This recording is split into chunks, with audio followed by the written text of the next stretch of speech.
Hi guys, welcome back sa ating channel. Ito guys, ngayon guys, pagre-review ko kayo ng Galaxy A07. Guys, ito yung bagong release ni Samsung ngayon pagdating sa mga entry level. At kung hanap natin ay budget phone lang, meron po sila ditong bagong release. Yun nga po ang kanilang Galaxy A07 na may dalawang variants. Meron po siyang 4GB RAM 64 at meron din siyang 4GB RAM 128 guys. Pero bago tayo pumunta guys doon sa kanyang presyo, pag-usapan muna natin ang bagong release niya. Pag-usapan muna natin yung design.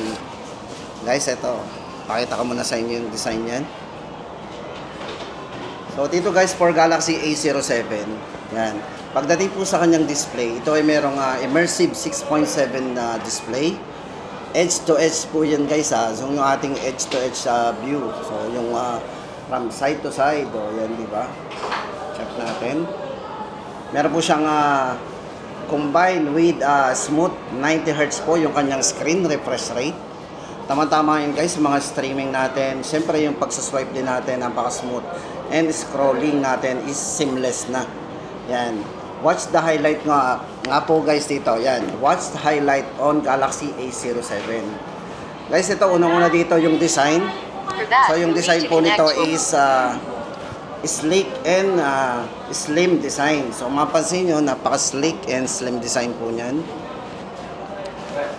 Then maganda po sa kanya, syempre yung nipis po nito is merong nipis na 7.6mm para po sa kanyang thin design. Yan. Available po lang guys sa mga kulay natin. No? Check po natin yung kulay nito. Meron itong mga bagong kulay. So meron po siyang light violet and black. Light violet and black ang ating kulay dito.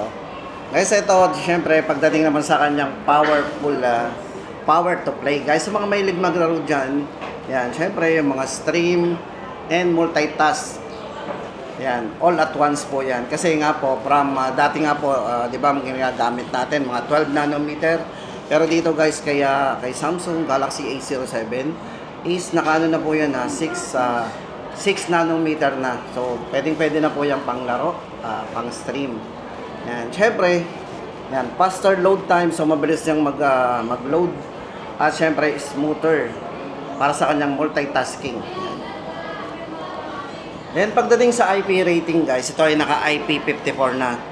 Yan, 360 degree water spray, ano po yan, resistance. So, kahit may spray po yan ng tubig, 360 degree po yan. Spray lang, guys, yan. For protection yan. At syempre, pag maganda pa dito, meron po siyang yung 6 times or 6 years po natin updates. So, magiging stay current with 6 times OS upgrades and security updates po yan. So, hindi tayo mahuhuli dito.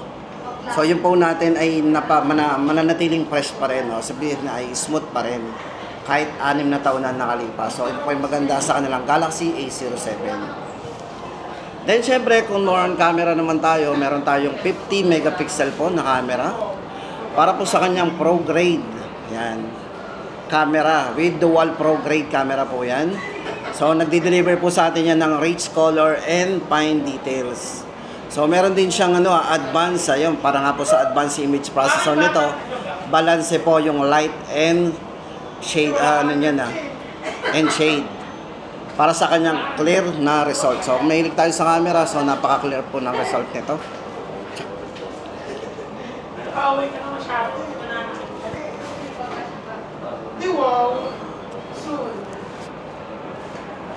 Tapos guys, ito naman, pagdating sa kanyang yan, sa front camera po, naka 8 megapixel po yan. 8 megapixel ang kanyang front camera.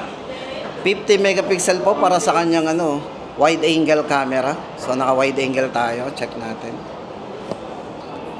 At syempre, kung gusto nating tutukan yung mga maliliit na subject, gamit po ang kanyang 2 megapixel na depth camera. At kung nabibigatan po tayo guys, no worry. Ang bigat po nito ay 184 gram. So, weight niya. Yan. Para po sa dalawang variant ito guys, yan. Bagong labas po ni Samsung na Galaxy A07. 4GB RAM 64. Ang price po natin dyan ay 5,290.